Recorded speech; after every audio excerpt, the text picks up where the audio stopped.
Medininkų vartai amžių bėgi ir šiandien. Šis namas stovi netoli. Statytas apie 15 amžių. Iškentėjęs metų audras.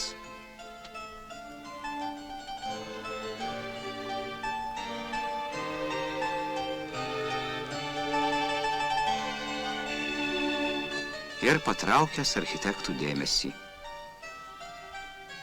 Restauracijos projekto autorius Evaldas Purlys su kolegomis ištyrė, kad namo fasado papuošimui buvo naudojama sgrafito technika.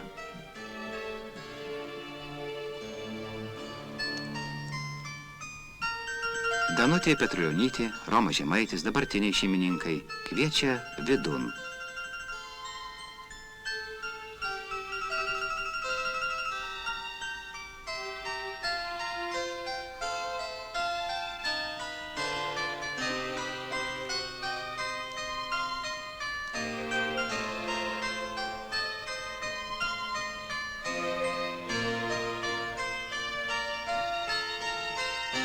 Dar vienas vilniečių visuomeninio maitinimo kampelis medininkai, dailininkų architektų pastangomis dabintas.